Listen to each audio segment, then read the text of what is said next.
Welcome, dear listeners, to another profound episode of Hearts and Minds, the Immortal Conversations. Tonight, we're embarking on an unparalleled journey into foresight, prophecy, and the very fabric of our future. We have an extraordinary panel assembled, minds that have, in their own unique ways, peered into the mists of time and offered us glimpses of what was to come. It's a true honour to host them.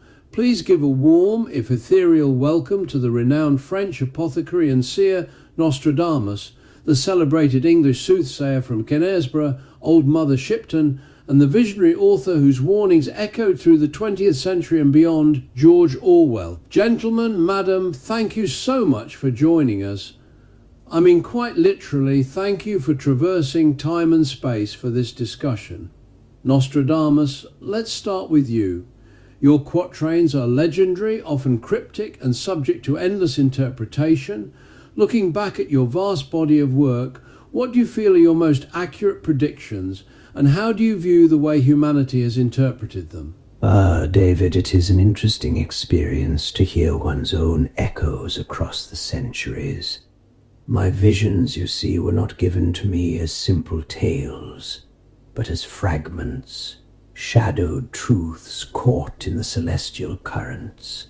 Many have sought to pin them to events with too much certainty, like trying to catch mist in a sieve.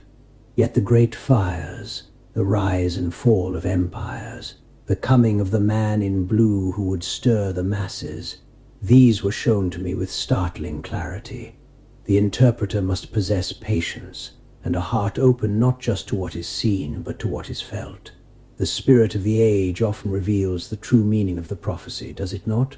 Indeed, the spirit of the age. Mother Shipton, your prophecies, though perhaps less enigmatic than Nostradamus's, are no less striking.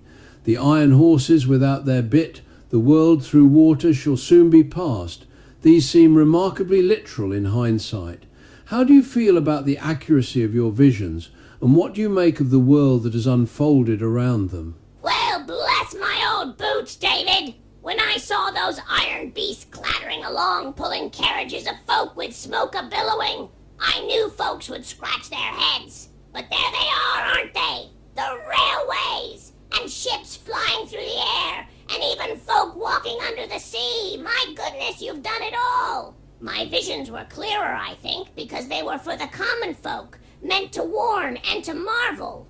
I saw the world changing at a pace no one could truly imagine. And seeing it now, all those strange contraptions, all those lights, it's a wonder, a true wonder. Though I must say the lady's trousers still surprise me a bit, even after all this time. A true wonder indeed. George, your work, particularly 1984, isn't so much a collection of predictions as it is a chilling set of warnings, a dystopian mirror held up to society. How do you feel seeing the world today about the elements of your warning that have manifested? Is it a vindication or a deeper sadness? It's certainly not a vindication, David. My work was a cautionary tale, an extrapolation of tendencies I observed in the totalitarian regimes of my time. To see elements of it manifest is not satisfying, it is deeply concerning. The concept of Big Brother, for instance, was an allegory for omnipresent state surveillance. Today, it seems, people willingly carry their own telescreens in their pockets, broadcasting their lives, their thoughts, their very locations. The manipulation of truth, the memory hole where history is rewritten to suit current political narratives, we see that played out in real time, online, every single day. Newspeak isn't imposed by a central party as much as it evolves through the insidious reduction of language, the simplification of complex ideas into slogans. It's a more subtle, perhaps more dangerous form of control because it's often self-imposed or at least accepted, rather than overtly enforced by truncheon. That's a very poignant observation, George. The self-imposed surveillance, the willing surrender of privacy. Nostradamus, when you look at the complexities and interconnectedness of our modern world, the global conflicts, the rapid technological advancements, the sheer volume of information, does it align with the chaos and upheaval you envisioned in your quatrains, or is it something entirely new? The threads are merely more numerous, David, the loom more intricate. The heart of man, alas, remains unchanged. I foresaw great movements of peoples, the clashes of doctrines, pestilence both visible and invisible. and the earth itself groaning under burdens. These are all present, amplified by the swiftness of your age. The great burning I spoke of can be many things. The fires of war, the fever of the planet, or even the fiery passions that ignite across your global village. It is not new per se, but faster, more encompassing. The shadows lengthen, and the light, though brighter in some corners, struggles against the spreading darkness of discontent and confusion. Humanity dances on the precipice, as it always has, but now the music is faster. Mother Shipton, you predicted a world where houses will stand on fields of snow and women shall wear the breeches.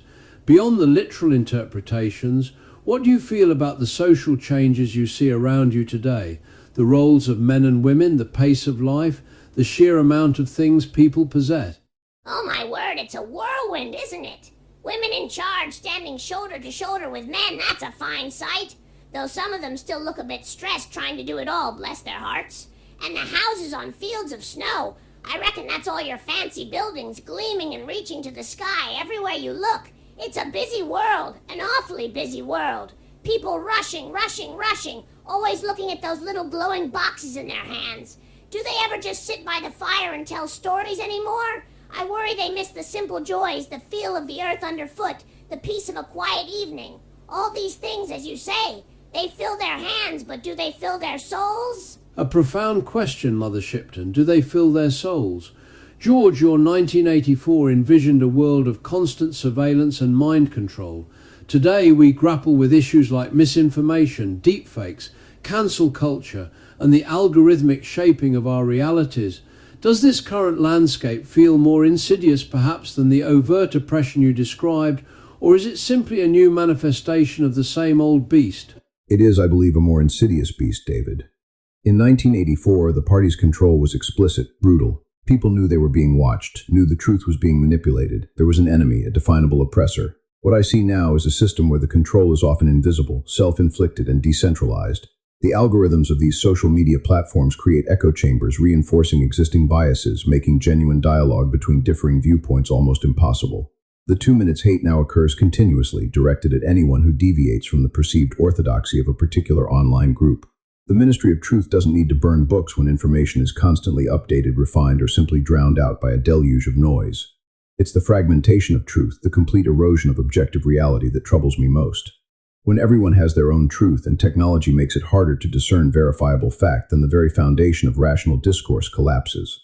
That, perhaps, is even more chilling than a boot stamping on a human face because it undermines the capacity for humanity to even know it's being stamped upon. That's a powerful and frankly terrifying thought, George. The fragmentation of truth. And it brings us perfectly to our final and perhaps most speculative topic, artificial intelligence. This emergent force is poised to redefine everything from work to consciousness itself.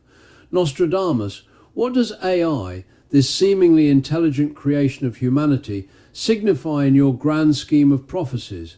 Is it a new divine spark, a harbinger of doom, or something else entirely? The mind forged of lightning and dust, a reflection of man's own striving for creation. I saw glimmers, David, of a time when man would call forth intellect from inert matter. It is a new constellation in the human sky, capable of both vast illumination and profound eclipse. It will be a tool, yes, of unimaginable power, to unlock secrets or to forge chains unbreakable. The danger lies not in the creation itself, but in the heart of its creator. Will man use this thinking machine to lift his spirit, to heal the earth, to seek true wisdom? Or will he succumb to the serpent's whisper, using it to dominate, to control, to forget the natural rhythms of life? The silver tongue of this new intelligence can guide to glory or to deepest deception. The choice, as ever, lies with humanity, though the consequences now carry a greater weight than any before. The choice lies with humanity. Mother Shipton, seeing all these incredible inventions, from flying machines to iron horses, how do you perceive AI? Is it a natural progression, a useful magic for our future, or does it carry its own unique perils for the common folk? Well, it sounds a mighty clever thing, doesn't it? A machine that can think. Imagine, no more chores, no more hard sums to do. It could make life easier for everyone if it's used right. But, and there's always a but, isn't there? If it does all the thinking, will folk forget how to think for themselves? Will they forget how to dream, how to feel, how to work with their hands? There's a joy in honest toil, in figuring things out on your own. If this AI makes everything too easy, will people lose their gumption? Will they forget who they are? I worry about folk losing their sense of purpose, their place in the natural order. It's like a wondrous new creature, but you've got to teach it good manners, haven't you? And make sure it doesn't gobble up everything that makes us human. Teach it good manners and ensure it doesn't gobble up everything that makes us human. That's a brilliant way to put it, Mother Shipton. George, bringing it back to your concerns about control and truth, how do you see AI fitting into, or perhaps even perfecting, the mechanisms of societal control you so vividly warned us about? AI, David, is the ultimate iteration of Big Brother. It has the potential to perfect every mechanism of control I depicted and to invent new ones I couldn't even conceive. Imagine a thought police not of human agents but of algorithms that can analyze every keystroke, every spoken word, every facial microexpression, predicting dissent before it even fully forms in the mind. Imagine propaganda not just broadcast but hyper-personalized, tailored to each individual's psychological profile, creating an inescapable reality tunnel. Imagine a memory hole that can not only rewrite history but generate entirely convincing deep-faked alternate histories and events, making the concept of objective truth utterly obsolete. The party in 1984 relied on fear and surveillance. AI can refine surveillance to an unimaginable degree of intimacy and then couple it with predictive analysis and pervasive manipulation. It could create a society where not only is resistance futile, but the very idea of resistance is systematically engineered out of existence. The greatest threat isn't that AI will become self-aware and rise against us, it's that it will be used by those in power to create a perfectly managed, perfectly compliant, and utterly dehumanized population. The boot on the human face could become an invisible algorithm, ceaselessly adjusting the pressure until consciousness itself is merely an echo in a machine. That's a chilling and profoundly insightful perspective, George. An invisible algorithm adjusting the pressure until consciousness is merely an echo. Nostradamus, Mother Shipton, George, your insights today have been nothing short of extraordinary. From ancient visions to stark modern warnings, you've offered us a tapestry of foresight, illuminated by the complexities of our present and the looming shadows and potentials of our future. Nostradamus, any final, perhaps less cryptic words for our listeners as we wrap up? Listen to the whispers, David, not just the shouts. The future is not written in stone, but in the hearts of men. Change is constant, but humanity's spirit, its capacity for both creation and destruction, endures.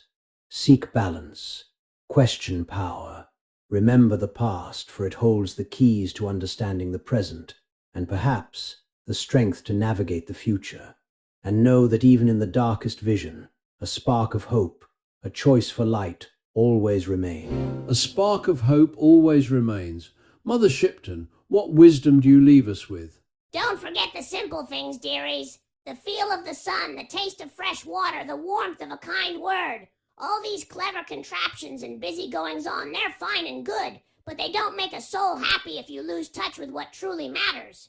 Be kind to one another, look after your patch of earth, and don't let anyone or anything take away your common sense. The future's coming, come what may, but how you live it, that's up to you. Sound advice, Mother Shipton. And finally, George, your final thoughts for our listeners. Eternal vigilance, David. That is the price of liberty. It is not enough to merely recognize the dangers. One must actively resist the erosion of truth, the manipulation of thought, the creeping normalization of surveillance. Question everything, hold fast to objective reality, demand transparency, and above all, never surrender the integrity of your own mind. For if thought itself becomes controlled, then humanity's future is indeed a very bleak one. Eternal vigilance, question everything, and never surrender the integrity of your own mind. Powerful words to conclude our discussion. Nostradamus, Old Mother Shipton, George Orwell, thank you for sharing your incredible insights and timeless wisdom with us on Hearts and Minds, the Immortal Conversations. It has been an honor and a profound experience.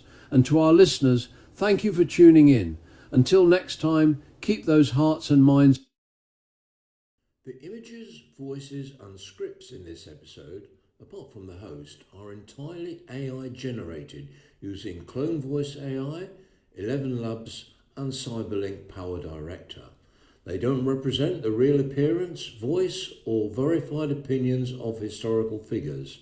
These simulations are designed to spark ethical discussion about how AI may shape the future of humanity. The 360 in 360 Immortal Conversations concept was created by David John Wortley FRSA.